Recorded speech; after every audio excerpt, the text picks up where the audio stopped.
नमस्कार बच्चों, अपना जो टॉपिक चल रहा था नेपोलियन बोनापार्ट, इसमें अपन अब आगे देखते हैं कि नेपोलियन की किस तरह से उसने यूरोप की प्रभुसत्ता प्राप्त करी। उसके बाद उसने इंग्लैंड के विरुद्ध अपना कार्य करना शुरू किया और यहीं से नेपोलियन का पतन शुरू हो जाता है। और वह उसकी कुछ ऐसी योजनाएं थी या कुछ ऐसे अभियान थे जो उसको पतन की ओर लेकर जाते हैं। इसमें आपके बड़ा क्वेश्चन भी बनता है कि नेपोलियन बोनापार्ट ने किस तरह से अपने पैरों पे कुल्हाड़ी मारना शुरू कर दिया, या इस कहे कि उसकी महाद्वीपीय योजना या महाद्वीपीय प्रणाली क्या थी। एक इम्पोर्टेंट क्वेश्चन है आपके लिए। नेपोलियन की महाद्वीपीय प्रणाली आप लोगों को अक्सर पूछा जाता है। मैं आपको बताती हूँ नेपोलियन की महाद्वीपीय प्रणाली। इससे पहले की क्लास में अपन ने देखा था कि लगभग यूरोप के सभी राष्ट्रों के ऊपर नेपोलियन ने अपना अधिकार जमा लिया था या फिर अपने अपने अधीनस्थ उनको कर लिया था। अब आगे की क्लास में देखते हैं कि नेपोलियन की महाद्वीपीय प्रणाली मतलब अब एक इंग्लैंड ही बच गया था जिसके विरुद्ध उसको कार्रवाई करनी थी। यूरोप की प्रभुत्व प्राप्त करने के लिए इंग्लैंड को पराजित करना आवश्यक था।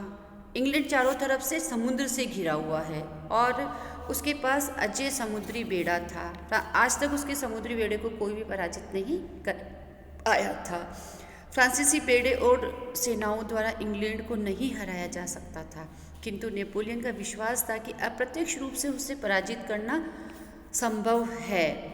अतः नेपोलियन ने इंग्लैंड को झुकाने के लिए एक नई नीति का प्रयोग किया, जिसे व्यापार बहिष्कार नीति अथवा महाद्वीपीय प्रणाली या महाद्वीपीय नाकेबंदी कहा जाता है। बच्चों, ये क्वेश्चन किसी भी तरीके से पूछा जा सकता है आपसे, जैसे नेपोलियन की महाद्वीपीय प्रणाली क्या थी, नेपोलियन की व्यापार बहिष्कार नीति के बारे में आप क्या जानते हैं, या नेपोलियन की महाद्वीपीय नाकाबंदी किस प्रकार से सफल या असफल रही। नेपोलियन जानता था कि इंग्लैंड की शक्ति का सबसे बड़ा स्रोत उसका व्यापार है। व्यापार का स्रोत है उसके उपनिवेश, जहाँ से उसको कच्चा माल मिलता है और उसको तैयार माल बिकता है। यदि इस संबंध का विच्छेद कर दिया जाए अर्थात किसी प्रकार उसका व्यापार वाणिज्य रोक दिया जाए तो बनियों का वह देश अपने आप संधि की याचना करने लगेगा। अतः नेपोलियन ने यह निश्चय किया कि इंग्लैंड में बिना कोई भी माल यूरोप के बाजार में नहीं बिक सकता। मतलब इंग्लैंड में बना हुआ कोई भी माल यूरोप के बाजार में नहीं बिक सकता, अर्थात इंग्लैंड को सामुद्रिक तटों पर पराजित किया जाए। 21 नवंबर 1806 ईस्वी को नेपोलियन ने बर्लिन से एक आदेश जारी किया, जो बर्लिन आदेश के नाम से प्रसिद्ध है। यह आदेश कब जारी किया गया? 21 नवंबर 1806 ईस्वी को। इसके बाद ब्रिटिश द्वीप समूह का व्यापार निषिद्ध कर दिया गया। यूरोप के सभी बंदरगाह इंग्लैंड के जहाज़ों के लिए बंद कर दिए गए और आदेश का उल्लंघन करके इंग्लैंड से आने वाले जहाज़ों को माल सहित जब्त कर लेने को कहा गया। चूँकि इस समय यूरोप के अधिकांश देश नेपोलियन से आतंकित थे, अतः नेपोलियन की यह नीति इंग्लैंड के लिए एक जबरदस्त चुनौती थी, परंतु इंग्लैंड इससे विचलित नहीं हुआ और उसने इसका उत्तर ऑर्डर्स इन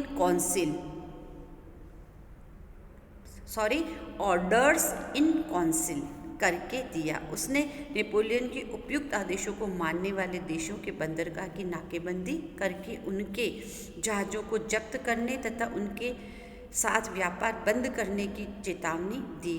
प्रत्युत्तर में नेपोलियन ने मिलान नगर से एक और आदेश जारी किया, जिसमें कहा गया कि किसी भी देश का जहाज यदि इंग्लैंड के बंदरगाहों से होकर गुजरेगा तो उसे जब्त कर लिया जाएगा। महाद्वीपीय व्यवस्था नेपोलियन की अद्भुत सूझ थी। उसका उद्देश्य इंग्लैंड के व्यापारिक प्रभुत्व को समाप्त करके फ्रांस को यूरोपीय व्यापार का केंद्र बनाना था, परंतु जैसा कि इतिहासकार हेजन ने लिखा है, इसके लिए उसे सर्वत्र और निरंतर लागू करना आवश्यक था। इस बात की जरूरत थी कि महाद्वीप में इंग्लैंड के माल का आना पूर्ण रूप से रोक दिया जाए। कोई भी ऐसा मार्ग न रहे जहाँ होकर यूरोप में उसका प्रवेश हो सके। इंग्लैंड तभी हथियार डाल सकता था जबकि उसके लिए सभी बाजार बंद हो जाए। इस तथ्य से नेपोलियन भली भांति परिचित था और यही कारण है कि कदम कदम पर उसकी नीति और कार्य इससे प्रभावित थे। परिणाम स्वरूप वह ऐसे घातक आक्रामक युद्धों में उलझता चला गया जिसकी वजह से अंत में उसे सब कुछ खोना पड़ा। महाद्वीपीय नीति के परिणाम नेपोलियन तथा यूरोप के लिए आत्मघातक सिद्ध हुए। इंग्लैंड की सशक्त से जल सेना ने यूरोपीय देशों के समुद्री तटों की इतनी सख्त नाकेबंदी की कि यूरोपीय देशों का अपने उपनिवेशों से संबंध विच्छेद हो गया और माल का आना जाना बंद हो गया, जिसके परिणाम स्वरूप चीज़ों के भावों में जबरदस्त वृद्धि हो गई और काला बाजार तथा तस्कर व्यापार का काम जोरों से चल पड़ा। इससे सभी लोग परेशान हो गए। बहुत से देशों ने चोरी छिपे इंग्लैंड से सामान मंगवाना शुरू कर दिया।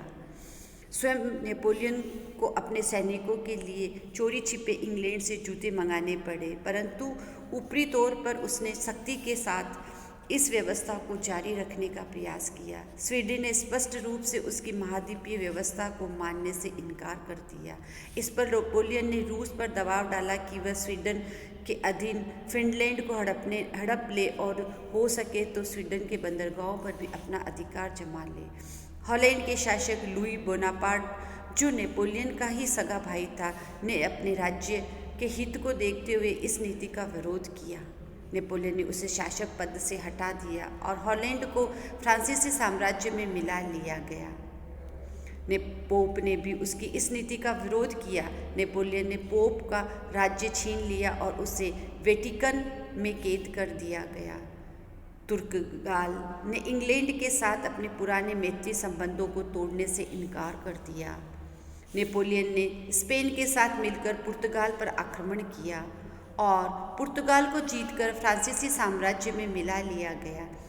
इस अवसर पर नेपोलियन ने कहा था, ब्रगाज्जा के वंश का पतन इस बात का एक और सबूत है कि जो कोई भी अंग्रेजों का दामन पकड़ता है उसका नाश अनिवार्य है। इस प्रकार महाद्वीपीय व्यवस्था के कारण नेपोलियन ने अपने सभी मित्रों को असंतुष्ट कर दिया। नेपोलियन का ध्वस्त करने की नेपोलियन की यह नीति एक आत्महत्या की नीति थी और इसके परिणाम स्वरूप उसने अपने साम्राज्य को नष्ट कर दिया, लेकिन इंग्लैंड को ध्वस्त नहीं कर पाया। इस नीति की असफलता का मुख्य कारण इंग्लैंड की नौ शक्ति थी, जिसे परास्त करने में नेपोलियन असफल और असमर्थ था, क्योंकि उस समय कहा जाता था कि इंग्लैंड एक समुद्री चूहा है जो चारों तरफ से पानी से घिरा हुआ है और उसकी जो नौसेना शक्ति थी वो अजय शक्ति थी, उसको कोई भी पराजित नहीं कर सकता था। इस प्रकार देखते हैं कि नेपोलियन की ये महाद्वीपीय व्यवस्था असफल भी रही, इसके साथ ही साथ उसने अपने मित्रों से भी शत्रुता मोल ले ली। धन्यवाद बच्चों।